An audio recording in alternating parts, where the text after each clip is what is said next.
Personne ne s'y attendait. Lorsque le nom de Jacques Dutronc apparaît à côté de celui de Laetitia Hallyday, l'attention du public se réveille aussitôt. Car Dutronc n'est pas un homme de déclarations inutiles. Il parle peu, observe beaucoup, et lorsqu'il laisse tomber une phrase, elle semble toujours contenir davantage que ce qu'elle dit. Dans le paysage français, il représente cette génération d'artistes qui ont traversé les époques sans jamais se dissoudre dans le bruit médiatique. Jacques Dutronc, de son nom complet Jacques Dutronc, est né le 28 avril 1943 à Paris, dans le 9e arrondissement. Il n'est pas décédé. Il reste une figure vivante de la chanson, du cinéma et de la culture populaire française. Chanteur, compositeur, guitariste et acteur, il s'est imposé dans les années 1960 comme l'un des visages les plus singuliers de la scène française. Son surnom n'a jamais eu besoin d'être officiellement gravé. Pour beaucoup, Dutronc est simplement Jacques, l'homme au cigare, au regard ironique, à la voix détachée, à l'élégance nonchalante.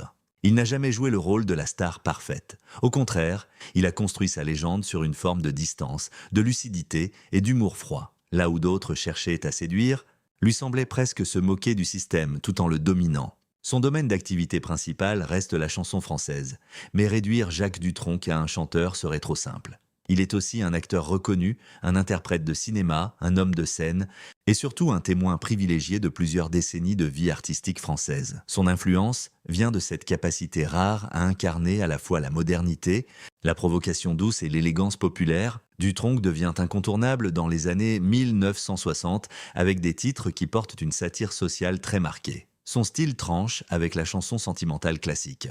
Il chante avec un ton presque parlé, un sourire invisible, une façon de dire les choses comme s'il ne voulait surtout pas avoir l'air d'y croire. Pourtant, derrière cette ironie, il y a une précision redoutable. Ses chansons observent la société française, ses modes, ses hypocrisies, ses contradictions.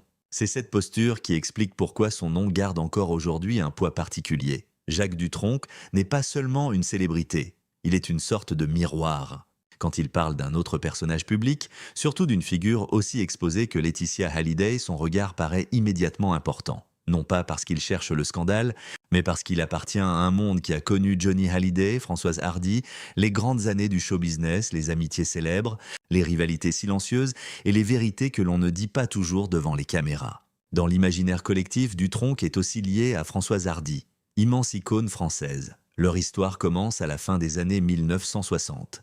Ils ont un fils, Thomas Dutronc, né en 1973, devenu lui aussi musicien. Jacques Dutronc et Françoise Hardy se marient en 1981, même si leur couple a toujours été raconté comme une relation complexe, libre, parfois distante, mais profondément marquante dans l'histoire culturelle française. Françoise Hardy est décédée en 2024, laissant derrière elle une trace immense dans la musique et dans la mémoire du public. Cette dimension personnelle ajoute encore à la force du personnage. Dutronc a connu la gloire, mais aussi le retrait.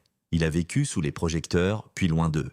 Il a partagé sa vie avec une femme devenue symbole de grâce et de mélancolie. Il a vu le prix de la célébrité, les blessures qu'elle crée, les silences qu'elle impose. Voilà pourquoi, lorsqu'on évoque une vérité que Jacques Dutronc aurait révélée sur Laetitia Hallyday, le public imagine aussitôt une parole lourde, presque testamentaire. Face à lui, Laetitia Hallyday, née Laetitia Marie-Christine Boudou, le 18 mars 1975 à Béziers, représente une autre forme de célébrité. Elle est connue comme la dernière épouse de Johnny Hallyday, avec qui elle a partagé près de 23 ans de vie conjugale. Elle est aussi la mère adoptive de Jade et Joy. Laetitia n'est pas une artiste au sens traditionnel du terme. Son influence vient plutôt de sa place au cœur de l'univers Hallyday. Pendant des années, elle a été présentée comme l'épouse protectrice, la femme de l'ombre, celle qui accompagnait Johnny dans ses dernières grandes années. Après la mort du chanteur en décembre 2017, elle s'est retrouvée au centre d'un immense débat médiatique et familial autour de l'héritage, de la mémoire et de l'image du rocker. Jacques Dutronc grandit dans un Paris encore marqué par l'après-guerre. Il naît dans une famille modeste, loin du luxe et des cercles mondains qu'il fréquentera plus tard. Son père travaille dans le bâtiment, sa mère s'occupe du foyer. Rien ne semble alors prédestiner le jeune Jacques à devenir l'un des symboles culturels les plus influents de la France des années 1960 et 1970. À l'école, il ne se distingue pas particulièrement par des résultats exceptionnels. En revanche, il développe très tôt une fascination pour la musique américaine, le jazz, le rock et les nouvelles sonorités qui commencent à envahir l'Europe. Comme beaucoup de jeunes de sa génération, il ressent le besoin de rompre avec les codes anciens. Mais là où certains cherchent la rébellion directe, Dutronc choisit une autre voie, l'ironie. Adolescent, il apprend la guitare et fréquente des groupes de musique amateurs. Ses premières expériences artistiques ne ressemblent pas encore à une carrière. Il joue, observe, teste. Mais déjà, quelque chose le différencie, son regard. Jacques Dutronc possède cette capacité rare à analyser son époque avec distance. Il comprend très vite le fonctionnement du monde médiatique, les mécanismes de la célébrité, les illusions du succès. Le véritable tournant arrive lorsqu'il rencontre Jacques Lanzmann, écrivain et parolier. Cette rencontre change tout. Ensemble, ils créent des chansons qui deviennent rapidement des phénomènes culturels. Et moi, et moi, et moi, les Playboys, j'aime les filles, il est 5 heures, Paris s'éveille. Ces titres ne sont pas seulement populaires, ils capturent l'esprit d'une époque. Dutronc devient alors l'incarnation d'une jeunesse française moderne, insolente et élégante. Contrairement à d'autres chanteurs qui cherchent l'émotion directe, lui joue sur le second degré. Il observe les transformations sociales avec un mélange de provocation légère et d'intelligence critique. Cette approche fascine le public. Il ne chante pas comme les autres. Il ne se comporte pas comme les autres. Il semble toujours légèrement au-dessus du spectacle, comme s'il regardait le monde avec amusement. Dans les années 1960, la France vit une révolution culturelle. Les jeunes veulent davantage de liberté, de modernité, de musique, d'audace. Dutronc devient l'un des symboles de cette transition. Son style vestimentaire, ses lunettes noires, sa voix traînante et son humour détaché construisent un personnage immédiatement reconnaissable. La rencontre avec Françoise Hardy constitue un autre moment essentiel de sa vie. Françoise Hardy est déjà une immense star lorsqu'ils se rapprochent. Belle, discrète, intellectuelle, mélancolique, elle représente presque l'opposé émotionnel de Dutronc. Pourtant, entre eux, naît une relation profonde, mystérieuse et durable. Leur histoire d'amour intrigue la France entière. Ils vivent parfois séparés, donnent peu d'interviews sur leur intimité, refusent de souvent les démonstrations excessives. Pourtant, malgré les rumeurs, les périodes difficiles et les éloignements, leurs liens traversent les décennies. Ensemble, ils donnent naissance à leur fils Thomas Dutronc, qui deviendra lui aussi musicien reconnu. Cette relation influence profondément l'image de Jacques Dutronc. Le public découvre alors qu'au-delà du provocateur ironique, existe un homme attaché à une certaine fidélité émotionnelle, même dans la distance. Françoise Hardy elle-même a souvent laissé entendre que leur relation ne ressemblait à aucune autre. Pendant ce temps, la carrière de Dutronc continue d'évoluer. Il ne se contente plus de la musique, le cinéma s'ouvre à lui. Et là encore, il surprend. Dans les années 1970 et 1980, il devient acteur et travaille avec de grands réalisateurs français. Son charisme naturel, son regard froid et son humour discret séduisent immédiatement le cinéma. Contrairement à beaucoup de chanteurs devenus acteurs, Dutronc ne donne jamais l'impression de jouer un rôle. Il semble simplement habiter les personnages dits avec naturel. Son interprétation de Vincent Van Gogh dans le film Van Gogh de Maurice Pialat marque particulièrement les esprits. Le rôle lui vaut une nomination importante et confirme qu'il n'est pas seulement une vedette populaire mais un véritable artiste capable de profondeur. Johnny Dutronc et toute cette génération ont traversé les mêmes décennies, les mêmes excès, les mêmes succès gigantesques. Ils ont connu la naissance du végétariat moderne en France. Ils ont vu les médias transformer les artistes en mythes nationaux. Lorsque Johnny Hallyday épouse Laetitia Boudou en 1996, beaucoup observent cette relation avec curiosité. Lui est déjà une légende vivante. Elle est beaucoup plus jeune, discrète au départ, presque inconnue du grand public. Mais progressivement, Laetitia devient une figure incontournable de l'univers Hallyday. Elle accompagne Johnny partout. Elle organise, protège, gère l'image, soutient les tournées, construit un cercle familial autour du chanteur. Avec le temps, elle devient bien plus qu'une épouse. Elle devient la gardienne de l'empire Hallyday. Après la mort de Johnny en 2017, tout change brutalement. Les conflits autour de l'héritage explosent publiquement. Les tensions avec Laura Smet et David Hallyday alimentent les médias pendant des mois. Laetitia devient alors l'une des femmes les plus commentées de France. Certains la défendent avec passion, d'autres la critiquent violemment. Dans ce climat extrêmement tendu, chaque parole venue d'une personnalité historique du monde artistique français prend une importance particulière. Et lorsque le nom de Jacques Dutronc apparaît dans cette histoire, beaucoup pensent immédiatement qu'il détient une vision différente, plus ancienne, plus lucide peut-être. Car Dutronc a vu ce que peu de gens ont vu. Les artistes avant les réseaux sociaux, avant les scandales numériques, avant la surexposition permanente. Il appartient à une époque où les vérités circulèrent dans les coulisses, entre amis, dans les loges, loin des caméras, et c'est précisément ce qui rend son regard si fascinant aujourd'hui. Au fil des décennies, Jacques Dutronc n'a jamais cessé d'incarner une forme de liberté artistique presque disparue aujourd'hui. Contrairement à beaucoup d'artistes qui ont cherché à suivre les tendances pour survivre médiatiquement, lui a toujours donné l'impression de rester fidèle à une seule chose, son propre regard sur le monde. C'est précisément ce qui explique pourquoi son influence traverse encore le XXIe siècle. Le style du Tronc ne repose pas uniquement sur la musique. Il s'agit d'une attitude, d'une manière de parler, de se tenir, de regarder la société avec une distance ironique. Dès ses premières chansons, il développe une identité immédiatement reconnaissable, une voix calme, presque désinvolte, des textes intelligents, des critiques sociales dissimulées derrière l'humour et une élégance naturelle qui fascine le public français. Son style caractéristique peut être résumé en 3 éléments: la provocation subtile, l'élégance nonchalante et l'intelligence du second degré. Dans une époque où beaucoup d'artistes cherchaient à l'émotion directe, Dutronc choisissait souvent l'observation sarcastique. Il ne criait jamais ses vérités. Il les glissait doucement dans ses chansons. Cette approche influence encore aujourd'hui de nombreux chanteurs français qui cherchent à mêler humour, critique sociale et sophistication. L'une de ses contributions majeures reste justement cette modernisation de la chanson française. Avant lui, beaucoup de titres populaires restaient très classiques dans leur écriture. Dutronc, avec Jacques Lanzmann, apporte une parole plus contemporaine, plus urbaine, plus connectée à la jeunesse des années 1960.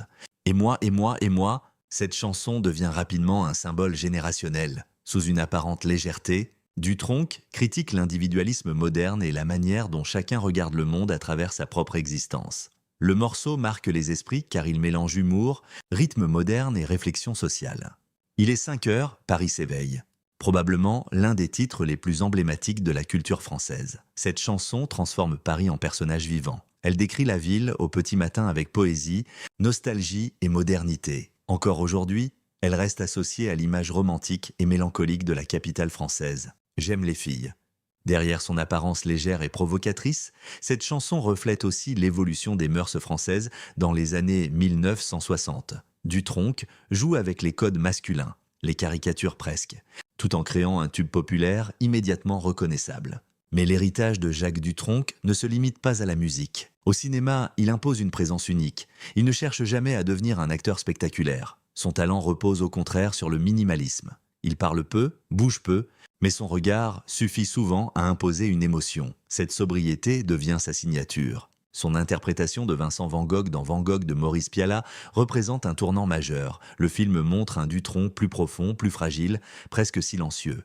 Beaucoup de critiques considèrent encore aujourd'hui ce rôle comme l'une des meilleures performances du cinéma français des années 1990. Cette capacité à alterner entre ironie et mélancolie constitue l'un des aspects les plus fascinants de son personnage public. Jacques Dutronc semble toujours cacher quelque chose derrière son sourire discret. Et c'est probablement ce mystère qui lui permet de traverser les générations sans perdre son aura. Au XXIe siècle, alors que le monde médiatique devient de plus en plus rapide, bruyant et numérique, Dutronc représente presque une autre époque. Une époque où les artistes n'avaient pas besoin de publier chaque détail de leur vie pour exister. Une époque où le silence pouvait encore renforcer une légende. C'est précisément pour cette raison que ses paroles éventuelles sur Laetitia Hallyday provoquent autant de curiosité. Car Dutronc appartient au cercle des témoins historiques du monde Hallyday. Il a connu Johnny avant les réseaux sociaux, avant les polémiques permanentes, avant les guerres médiatiques autour des héritages et des images publiques. Il fait partie de cette génération d'artistes qui ont vécu les coulisses réelles du show business français. Depuis la disparition de Johnny Hallyday en décembre 2017, elle est devenue l'une des personnalités les plus commentées de France. Certains la voient comme la femme qui a accompagné Johnny jusqu'à son dernier souffle, celle qui a protégé sa santé, son quotidien et son équilibre familial pendant plus de 20 ans.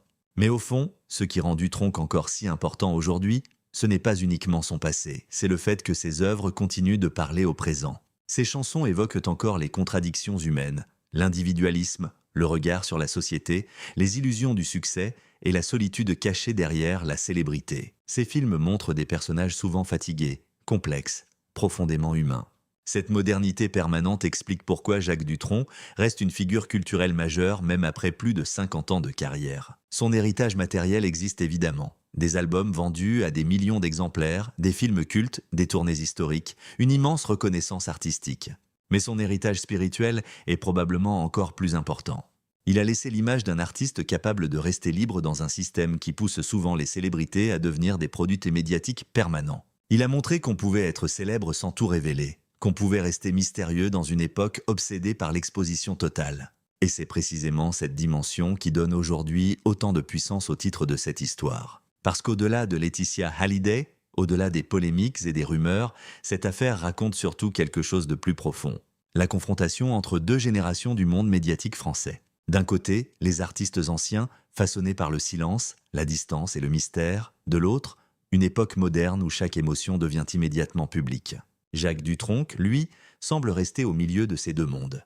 Tout au long de sa carrière, il a donné l'image d'un homme lucide sur les mécanismes du monde médiatique. Il a vu naître les idoles modernes. Il a vu les artistes devenir des symboles nationaux. Il a aussi vu les dégâts que peut provoquer la célébrité lorsqu'elle dépasse la vie privée et transforme les émotions personnelles en spectacle permanent. Son parcours avec Françoise Hardy illustre parfaitement cette complexité. Leur relation a souvent été décrite comme mystérieuse, parfois douloureuse, mais profondément authentique. Ensemble, ils ont construit une histoire différente des récits traditionnels du show business. Ils ont montré qu'un couple pouvait survivre aux distances, au silence et aux épreuves sans forcément ressembler aux modèles médiatiques habituels. Cette expérience personnelle donne aujourd'hui encore plus de poids à son regard sur les autres figures publiques, notamment lorsqu'il est associé à une personnalité aussi médiatisée que Laetitia Hallyday. Laetitia Hallyday est devenue malgré elle l'un des symboles les plus controversés de l'après-Johnny Hallyday. Depuis la disparition du rocker, son image reste divisée entre admiration et critique. Certains voient en elle une épouse fidèle qui a accompagné Johnny jusqu'à ses derniers instants. D'autres continuent d'associer son nom aux conflits familiaux, aux batailles d'héritage et aux tensions médiatiques. Mais avec le temps, une autre réalité apparaît. Vivre à côté d'une légende comme Johnny Hallyday signifiait aussi porter un poids immense.